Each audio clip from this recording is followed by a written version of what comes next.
umugabo bita Jarike Habyarimana akomeje kuzenguruka igihugu cya Kongo. Bivugwa yuko yageze mu duce tubiri tugiye dutandukanye nka kubwira uyu mugabo niki kimujyanye mu gihugu cya Kongo nyuma yuko avuye mu gihugu cy'u Burundi aboranye n'umugabo bita Neva cyangwa se Evariste Ndayishimiye. Uyu mugabo bivugwa yuko yagiye gusura umugabo bita General Omega umukuru wa FDLR. Niki cyamujyanye? Ese uyu mugabo karimo aragenda kusanya za FDLR muri FDLR nabagejeje mu makuru ya mu gitondo zigera kuri 800 zamaze kuba zigera hano mu gihugu cy'u Burundi. Uyu mugabo bivuga yuko arimo aragenda kusanya za FDLR hano mu gihugu cya Kongo kugira ngo ashake uburyo kiyogeranya ingabo zibe nyinshi noneho bajye mu mugambi wo kuba batera u Rwanda. Reka tubango twekeze ku mugabo bita Antoine Felix Tshisekedi Chilombo.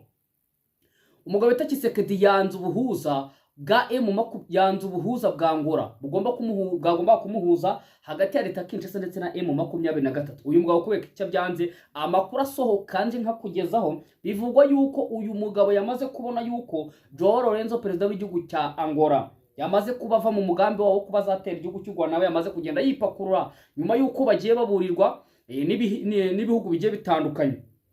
Uyu mugabo yaje kuba byanga nyamara mu by'ukuri bari imbamutima abangaba bari inshuti, kandi tubitse yuko Antoine Felix Tshisekedi Chilombo ariwe mu perezida wagiruzi inzinduko nyinshi zikomeye cyane mu gihugu cya Angola. Noneho yaje kuba byanga bivugwa yuko ahangaha harimo agatotsi cyangwa se bamaze kuba bashwana. Ndaje mbikugezeho 5-5. Ahangaha tujya ku gihugu cy'Uburusiya nyuma yuko leta zunze ubumwe za Amerika zifatiye ibihano u Rwanda. Uburusiya bwo nta kintu birubwiye. Aka kanya makuru asohotse Uburusiya bugiye kubaka uruganda rwa nuclear hano mu gihugu cy'u Rwanda. Amasezerano yamaze kuba yasinywa, igisigaye nuko bashaka ubutaka bagahita baterekaho urwo ruganda. Nabyo ndaje mbikugezeho 5-5.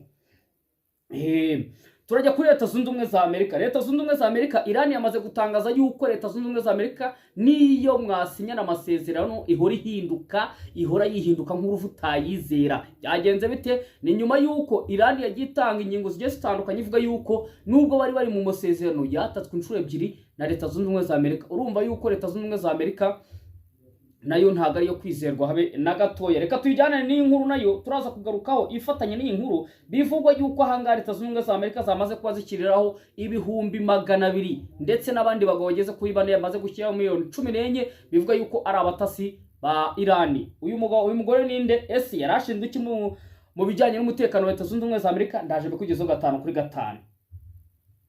Ahangaha nyuma yuko nyakubahwa perezida wa Repubulika Paul Kagame agira uruzinduko mu gihugu cya Tanzania, mwarabibonye ubwo byabaga ku itariki ya kangahe, byabaga ku itariki ya 3 z'ukwezi kwa 4. Uyu mugabo cyangwa se ahangaha nyakubahwa perezida wa Repubulika ubwo yavagamo yuko yamaze uruzinduko rw'umunsi umwe. Aka kanya tuvugana amakuru asohotse atangazwa na presidence y'igihugu cya Tanzania bivuga yuko na uwo bita Samia Suluhu Hassan agomba kugira uruzinduko mu gihugu cy'u Rwanda, nawe akaza kwaganira na mugenzi we nyakubahwa Paul Kagame. Nabyo ndaje mbagezeho 5-5. Ibitero tuvamo twekeza mu Minembwe. Ibitero bikomeye cyane mu Minembwe byaje kwibasira indege zigeze kuri 3 zaje kuba zigaba ibitero hano mu Minembwe. Byagenze bite? Nyuma yuko FARDC wazarenda Abarundi FDLR P5 bose bafatanyije M23 bagabye igitero gikomeye cyane cya simusiga. Abangaba nabo baje kwihimura bohereza indege zaje ziturutse hariya za Kisangani ziza kuba zigaba ibitero ahangaha mu Minembwe. Byagenze bite? Ese iki gitero cyari kigamije iki?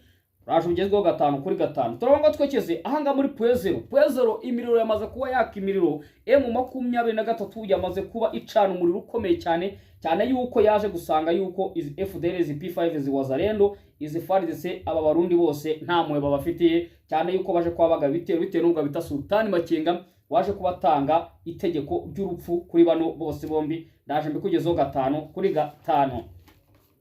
Reka turasoza amakuru yacu kuri inkuru ivuga yuko umugambanyi hano mu gihugu cyangwa se mu gihugu cya Repubulika ya Demokarasi ya Kongo ahangaha mu mujyi wa Goma yamaze kubafatwa. Uyu ni umugabo wabaga mu ishyaka rya Joseph Kabila Kabange. Avuga yuko yaje kuba aza nk'umushoramari hano mu mujyi wa Goma, aza kuba agenda ashora ahantu M20 cyangwa se mu birombe M23 genzura. Noneho aza kuba akorana n'impande zombi, akajya kwana na M23 ndetse agakorana na leta Kinshasa. Yamaze kuba atabwa muri yo. Bivuga yuko nawe yari afite igitekerezo cyuko iyi banke irimo yashingwa hano mu mujyi wa Goma bita Akadeko yashingwa. Nabyo ndaje mbageze yafatiwe he? Ese niki cyatumye afatwa? Ndaje mbagezeho 5-5. Reka mbifurize ngo igicamunsi kiza aho muri mwose, imirimo yose murimo Imana ibaha umugisha. Kandi nyaboneka ari utarakana kuri like, iki nicyo gihe kugira ngo ukande kuri like bitwara amasegonda atageze kuri 2 ubakanze kuri like ndetse wakanze na subscribe no kukazogera kugira ngo update zazi kugeraho 5 kandi niba utarakora share ndetse na comment ikintu cyo giye kugira ngo ukande share na comment kugira ngo ibiganiro byano kuri Chris Empire bizajye bikugeraho 5 Kamansuza abantu bagiye badukurikira muri ifuza igicamunsi kiza ndetse na weekend nziza, weekend y'umugisha, izuba riba yifuye cyangwa se akazuba karimo karagenda kavana mu gihugu cyacu cy'u Rwanda cy'imisozi igihumbi, babwanga amajyepfo amajyaruguru yose z'uburengerazuba, bifuriza igicamunsi kiza ndetse n'umugoroba mwiza, babwanga amahoro Imana bane namwe ndetse ibyo murimo byose Imana ibahe umugisha. Afrika y'Epfo, Afrika y'Amajyaruguru, iburasirazuba z'uburengerazuba namwe mbabwiye ngo mugire weekend nziza kandi amahoro Imana bane namwe. Tujye hirya y'amazi magari mu bihugu by'i Burayi nka za Sweden, za Germany, za Belgium, za France, za Denmark, za Czech Republic, za Swiss, ahangaha za Sweden, ahangaha za Belgium hose, ndetse n'abantu bari muri za Britain, za Hungary, za Italy aho hose mbabwira, ndetse na za Spain babwanga amahoro Imana bane namwe kandi namwe muhahe muronke mubyo murimo byose. Abantu bari muri Amerika kaka tuvuga nabo ninjoro bararyamye, abandi barimo barava mu kazi, abantu bari muri States Geston nka za Tennessee, Nsuza Pauline muganga amahoro Imana bane nawe, abantu bari muri za Indiana, za Philadelphia, za Los Angeles California, abantu bari za Texas, abantu bari za Washington DC mu murwa mukuru wa Leta Zunze Ubumwe za Amerika, abantu bari za Maine, abantu bari ahangaha rwose za Las Vegas, namwe mbabwira ngo amahoro y'Imana abane ranga, ndetse tutibagye n'abantu bari za Boston na za Michigan, aho hose mbabwira ngo jambo sana kandi kuba munkurikirana ni inkunga ikomeye cyane. Abari muri Canada ntabwo twabibagiwe, muri States Geston cyangwa mu mujyi gitandukanye, twavuga nka za Vancouver, za Alberta, za Quebec, za Montreal ndetse na za Ottawa, hose mbabwira ngo amahoro y'Imana abane namwe kandi namwe muhaye muronke. Abantu bari muri Australia namwe ndabasuje cyane, babwira ngo mukomere kandi amahoro y'Imana abane namwe. Abantu bari muri Aziya hose mu bihugu by'etandukanye twavuga nka za Indonesia, za angaza Thailand, ahangaza Kazakhstan, ahangaza India, ahangaza za Philippines, za Singapore, ahangaza Russia, za China, za South Korea, ahangaha za Czech, za Arabia Saudite ndetse na Qatar, ntabwo twabibagiye twavuga ngo namwe jambo sana kwa mudukurikirana inkunga ikomeye cyane. Yes, reka turambura amakuru yacu bya bateguriye ugiye no kubageza amakuru. Ni Chris mbaye kaze kuri Chris Empire. Reka duhere kuri uyu muhungu wahoze ari perezida, wahoze ari perezida wita Jarike Habyarimana cyangwa se wahoze ari perezida Juvenal Habyarimana. Uyu muhungu bivugwa yuko yamaze kugenda azenguruka igihugu cya Kongo. Uyu mugabo ni mashaka iki? Reka mbaze mfate ku mazi kugira ngo ndambure inkuru neza cyane 5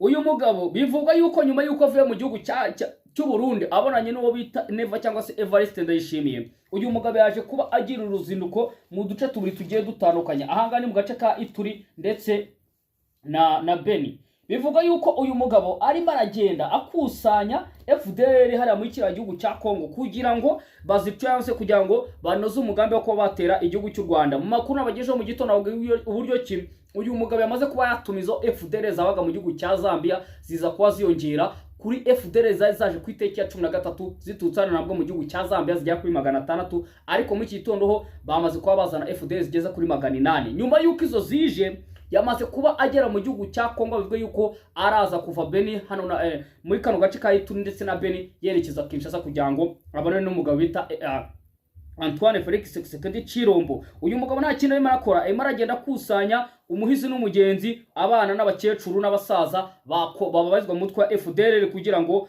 barebe uburyo ki bacura umugambi wo kuba batera igihugu cy'u Rwanda. Ariko ahangaha tuvugana uyu mugabo nyamara arimo atera agahinda mere we wibereye mu gihugu cy'Ubufaransa, ashaka yajya kwirapiza akirira amabaga kugira ngo kubera ko buriya umuntu ukinisha RDF we ntabwo rwose aba afite iminsi myinshi yo kubaho ku isi ya rurema. Uyu mugabo bivuga yuko nyuma yuko igihugu cy'Ububiligi kigiye kimushuka inshuro nyinshi kikamubwira yuko agomba kuba yabohora igihugu cy'u Rwanda ndetse cyangwa se akajya ku butegetsi se yarariho, ibingibi twabyita nk'aho ari gushukana cyane yuko buriya abazungu n'abagome, buriya iyo udakoresheje umutwe bagukoresha amabara ukisanga cyangwa se ukisama wasandaye. Bivuga yuko uyu mugabo ahangaha muri kano gace ka Beni ndetse na Ituri yabonanye n'umugabo ukuriye FDLR bita General Omega. Uyu nguyu twaje tuvuga inshuro nyinshi yuko yarashwe, ariko baca umugani yuko akabi ntawo kajya, yaje kuba azuka akakaya tuvugana nawe ari mu barimo baracuna umugambi wo kuba batera igihugu cy'u Rwanda, cyane yuko we atari n'ubwa mbere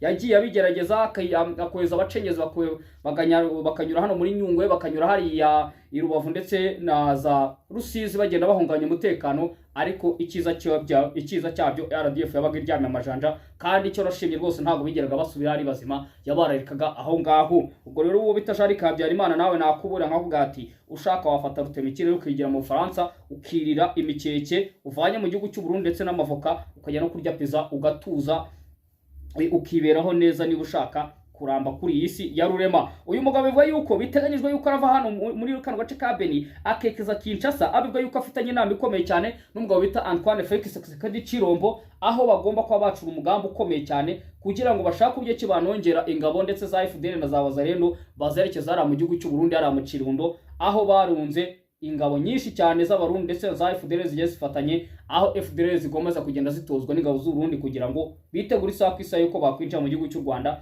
bagahungabanya umutekano w'igihugu cy'u Rwanda. Reka tuvuga twerekeze ku mugabo bita Antoine Felix Tshisekedi Chilombo. Aka tuvuga ni umugabo yanze ubuhuza bwa leta ya Angola. Bigenze bite? Leta ya Angola yapanze ubuhuza bw'uko yafata leta Kinshasa ikabahuzana M23 bagashaka uburyo kibakemura ibibazo byabo. Uyu mugabo yaje kuba byanga. Bigenze bite? Ni nyuma yuko amakuru asohotse igihugu cya Angola cyamaze kuba kivuga yuko ibintu byo gutera igihugu cy'u Rwanda rwose kitabirimo. Uyu mugabo itavuga yuko yagambaniwe, niko kuvuga yuko Antoine Felix Tshisekedi Chilombo we na mugenzi we Joel Lorenzo batarimo baracana uwaka. Ibi ngibi bibaye nyuma yuko aya masezerano cyangwa se ubu buhuza bwari buteganyijwe ku itariki muri uku kwezi kwa gatandatu kugiye kuza, asaga ku itariki ya gatatu cyangwa se ku itariki ya kabiri, nibwo leta Kinshasa yagomba guhura na M23 bakaganira. Ariko uyu mugabo bita Antoine Felix Tshisekedi Chilombo yamaze gutangaza yuko azahura n'abanyekongo b'abaturage ariko adateze na rimwe kongera kujya ku ntebe y'ibiganiro n'umutwe wa M23. Mwarageze mukirwa muvuga ngo intambara ngo Rwanda ngo rwo biteza, kandi nyirabayazana ari uyu mugabo uyoboye igihugu cya Kongo cyangwa se perezida w'igihugu cya Kongo. Ibi ngibi bibaye nyuma yuko uwo bita Antoine Felix Tshisekedi Chilombo yagiye agira inzinduko nyinshi zigiye zitandukanye hano mu gihugu cya Angola, cyane yuko buri uyu mugabo bita Joel Lorenzo yari imbamutima ya Tshisekedi. Ariko se bigenze bite yuko bashwanye, cyangwa se nyuma yuko bashwanye uyu mugabo nta kindi ashaka gushuza intambara ikomeye cyane kuri M23 ndetse iyobowe n'umugabo bita Sultani Makenga, nawe wamaze kuba ashira amanga avuga yuko agomba kuba yarwanya ndetse akazaruhuka ageze mu butegetsi bwa Kinshasa ara kuri presidence hariya Kinshasa. Reka tubango twihute tujya kuba ya makuru avuga yuko Uburusiya bwamaze kuba bwemeza makuru yuko bugiye kubaka uruganda rwa nuclear mu gihugu cy'u Rwanda, nyuma yuko leta zunze ubumwe za Amerika zifatiye ibihano igihugu cy'u Rwanda. Ntabwo buriya leta zunze ubumwe za Amerika zo nshuti z'u Rwanda cyane gusa, ariko buriya Imana ihora ihoze niko baca umugani. Nyuma yuko abangaba bagiye bafatira ibihano twebwe rwose nyakubahwa perezida wa Repubulika na Muteresari, cyane yuko buriya bagiye akora ibikorwa by'ubutwari, ibikorwa bikomeye cyane agenda ashakira inyungu abanyarwanda mu bihugu bigiye bitandukanye. Aka kanya tuvugana igihugu cy'Uburusiya cyamaze kuba cyemeza aya makuru yuko kigiye kubaka uruganda rukomeye rwa nuclear rw'ibijyanye n'amashanyarazi, rw'ibijyanye n'ingufu zindi zigiye zitandukanye mu gihugu cy'u Rwanda. Igisigaye nuko bashaka ubutaka ubundi bakapurika bagahita bubaka iki gihugu. Ase amahanga none harajya he nyuma yuko bari bazi ko igihugu cy'Uburusiya nacyo kizajya mu mujyi wamwe na leta zunze ubumwe za Amerika ndetse na bimwe mu bihugu by'Uburayi twavuga nk'igihugu cy'Ububirigi ndetse n'igihugu cy'Ubufaransa. Abangaba bamaze kuba bamwara babona igihugu cy'u Rwanda gifitenye imikoranire myiza n'igihugu cy'Uburusiya. Binavuga yuko ahangaha mu bijyanye baganiye mu bintu bigiye bitandukanye ndetse no mu bufatanye mu bijyanye na gisirikare. Mwagiye mubona u Rwanda rugenda rugura cyangwa se rugenda rukwana bya hafi n'igisirikare cy'Uburusiya mu bijyanye n'ibya gisirikare. Ahangaha rero leta zunze ubumwe za Amerika zamaze kuba zimwara cyangwa se zamaze kuba zibona yuko atari zo kamara ku bihugu bya Afrika, especially umwihariko nk'igihugu cy'u Rwanda. Mwagiye mubona leta zunze ubumwe za Amerika zigenda zibasira igihugu cy'u Rwanda, zigenda zifatira ibihano. Twavuga nko mu bayobozi bakuru b'ingabo z'igihugu cy'u Rwanda, abandi bagiye batandukanye bagenda bafatira ibihano kubera ko Kongo yagiye igashyira amabuye y'agaciro hariya ikagenda ikarekura amamiliyoni y'amadolari, noneho nabo bagakanguka uwo bashaka bamufatira ibihano. Reka tubange twerekeza ahangaha muri leta zunze ubumwe za Amerika. Mu gihugu cya Amerika naho byarabyo byoroshye. Iran imaze gutangaza yuko naho basinyana amasezerano leta zunze ubumwe za Amerika itari yo kwizerwa habe na gatoya. Ati ubwo twatimo turasinya amasezerano ha Islamabad mu gihugu cya Iraq twatatswe inshuro ebyiri, kandi mu by'ukuri turimo turavuga yuko turi mu masezerano. Yamaze kugaragaza yuko Amerika naho wayikorera cyangwa se naho mwakorana bikomeye cyane birangira ikugambaniye. Reka tubijyanane n'iyi nkuru. FBI yashyizeho amafaranga ajya ku bihumbi 200 by'amadolari kuwafata umugore bita Monica Wisi wakoreraga mu gisata cyangwa se mu bijyanye n'iperereza ryambukiranya imipaka. Ubwo yarashinzwe ubutasi bwambukiranya imipaka yarashinzwe iperereza cyangwa se guperereza mu guperereza ku mahanga. Uyu mugore bikekwa yuko yari umutasi wa Iran kandi akakaya tuvugana yahungiye mu gihugu cya Iran, no bivuga yuko yamaze kuba amenya igiperesi. Ibi bibaye nyuma yuko Leta Zunze Ubumwe za Amerika nabwo ishyizeho amafaranga y'akavagari ku bagabo bageze kuri 4 baturuka mu gihugu cya Turkiya bashinze uruganda rukora amadrone. Bivuga yuko Iran nayo yagiye ikura amadrone agiye atandukanye aho yagiye irashisha Leta Zunze Ubumwe za Amerika. Bivuga yuko yamaze kubaterekeraho miliyoni 14 zose z'amadolari.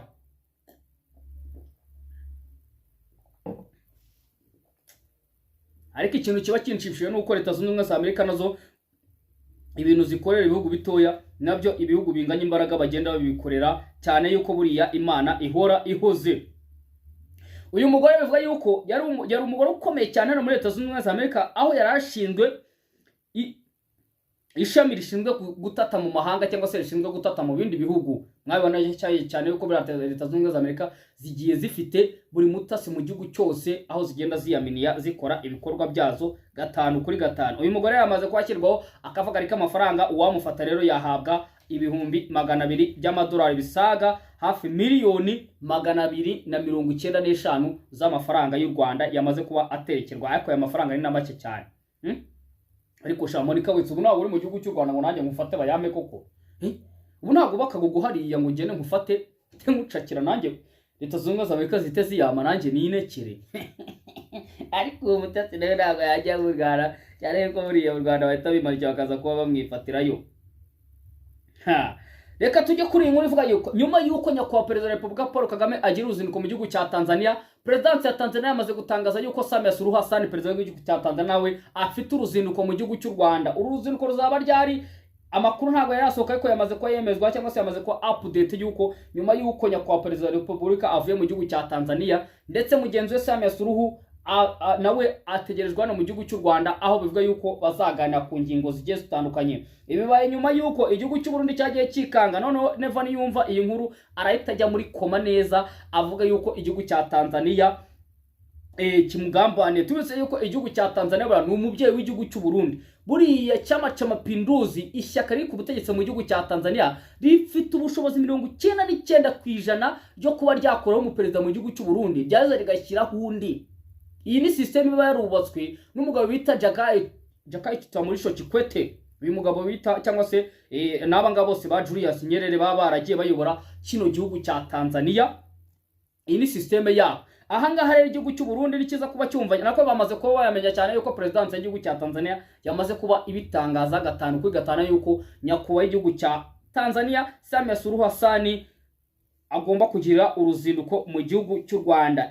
Izindi updates zizasohoka umunsi n'uruzinduko ruzabemezwa, ndetse n'amatariki azasohoka nzabibagezaho 5 kuri 5. Ahubwo katwite tuye hanga mu Minembwe FARDC nyuma yuko ikubiswe izakabwana bitewe n'umugabo bita Sultani Makenga yatanze itegeko bita triple mission yamaze gukora operation y'ubutatu, iza kubihitanwamo abayobozi bakomeye ba Wazalendo ndetse n'abasirikare ba FARDC benshi cyane ndetse n'abarundi. Aba nabo baje kuba bagaba ibitero bikomeye cyane ahasaga ku isaha y'isa 7 n'igice, twavuga nk'aha ngaha mu iki cyangwa se igicamunsi.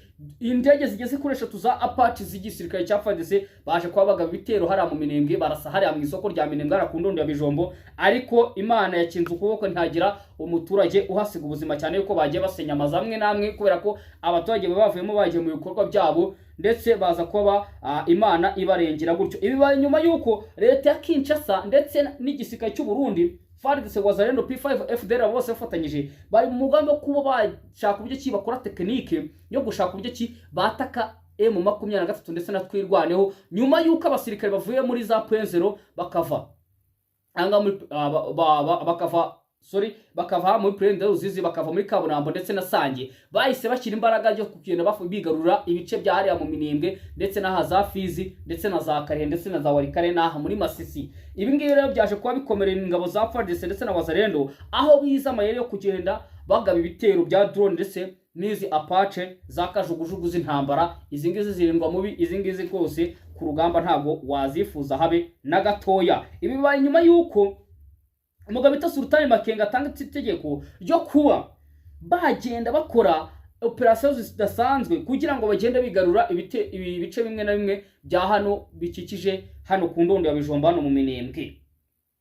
Ngaye nguko rero FARDC yaje kubigaba igitero gikomeye cyane hano kuri M23 ndetse na MLDP twirwane. Ibyaje kuba bishimanyirwa byemezwa n'umuyobozi wa MLDP twirwane wo bita Fred Kaniki ndetse n'umugabo bita Lawrence Kanyuka umuvugizi wa M23 baje kuba babitangaza mu kanya kashizeho. FARDC Wazalendo FDL P5 bafatanyije baje kuba bagaba ibitero hara mu Minembwe ariko nibyagira abo bihitana. Tubijyana n'iyi nkuru yahanga muri Puezero ibintu byamaze kuba bihinduye n'intera nyuma yuko M23 turekuye bira bice bya hano muri teritwari ya Uvira. Ahanga muri Puezero twavuga nako hanga twavuga muri Prendo Ruzizi, twavuga ahangaha muri Kabunambo, twavuga nka za Sange, twavuga nkahangaha mu bice bigiye bitandukanye bya hano yamaze kubihindura urugamba. Ahanga muri Puezero ibi bidwaye yamaze kuba imirwano. M23 ahanga ikurasi ikintu bita Barundi, ikurasi ikintu bita FARDC, ikurasi ikintu bita P5 FDLR Abazalendo bose bafatanyije. Byagenze bite? Ni itegeko ryatanzwe na Sultani Makenga nyuma yuko abonye iyi Puezero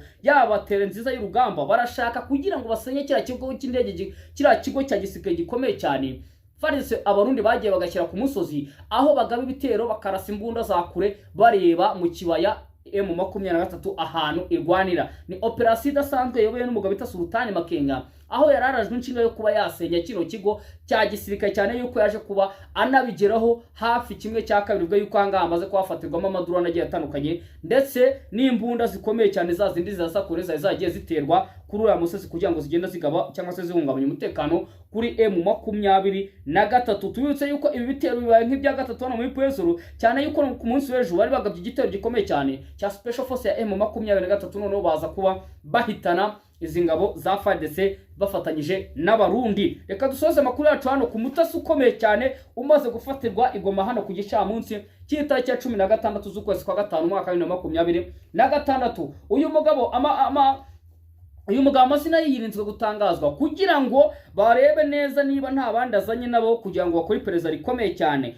Uyu mugabo asaga ku isaha y'isa 7 n'igice hanga mu mujyi wa Goma hamaze gutangazwa yuko amaze kufatwa intasi ikomeye cyane. Uyu mugabo yabazwaga mu ishyaka rya Joseph Kabila Kabange, noneho nyuma yuko Kongo yatatse bira bice aza kubahungira hano muri Republika muri Congo Brazzaville, noneho aza kwimuka ajya mu gihugu cya Kenya ariho yakoreraga imirimo igiye itandukanye, aho yaje kubagaruka afatanya na M23 mu bijyanye no kugenda yubaka cyane yuko yaje kuba aza nk'umushoramari ukomeye cyane ashora hano mu birombe M23 igenzura akajya agenda afata mu by'agaciro akayagura M23 nawe akayagemura mu mahanga. Bigenze bitera kugira ngo uyu mugabo afatwe. Uyu mugabo bivuga yuko yafatanywe computer zikoranabuhanga zikomeye cyane ndetse n'amatelefone ageze kuri 6 aho yakomitingana cyangwa se yahamagaraga leta ya Kinshasa umunsi ku munsi. Binavuga yuko uyu mugabo yatanze ibitekerezo bya banki irimo yashingwa mu mujyi wa Goma bita Akadeko.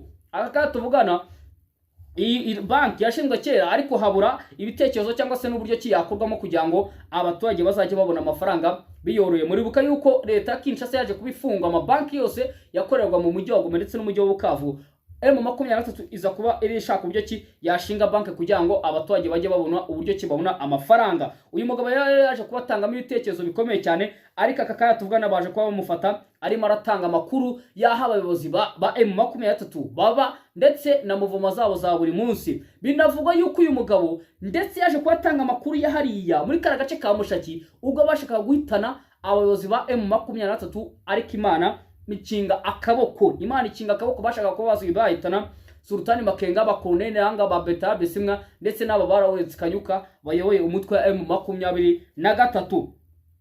Uyu mugabo bivuga yuko yaje kubafatwa ahangaha rwose ataratanga amakuru, bivuga yuko yagomba kuba yashyira mu kaga. Yavuga yuko yagomba kubatanga amakuru yajyanye n'ikibuga cy'indege cya Kavumu ndetse n'ikibuga cy'indege cya Goma ndetse n'ibikorwa bikomeye cyane abayobozi ba M23 ndetse na AF73 bagomba kuba bajyamo mu minsi iri imbere. Ngayo nguko rero umugabo bita Joseph Kabila bivuga yuko yaje kuba bigiramo uruhare cyane rukomeye cyane yuko leta ya Kinshasa irimo iragira iki. Reka dusoreze ku makuru yacu avuga yuko amakuru amaze gusohoka icyari cyatumye igisirikare cy'u Burundi gikeka yuko ikigo cy'indege cya Melchior Ndadaye cyamaze kuba gishimutwa. Bivuga yuko ahangaha agaflash gatoya cyane kari koze, bivuga yuko intare za Saranga umugabo bita Sultani Makenga ashobora kuba afite inasi zikomeye ari ku kigo cy'indege cya Melchior Ndadaye mu kigo cy'indege cya Bujumbura. Bivuga yuko uyu mugabo bita Evariste Ndayishimiye cyangwa se Neva bakunda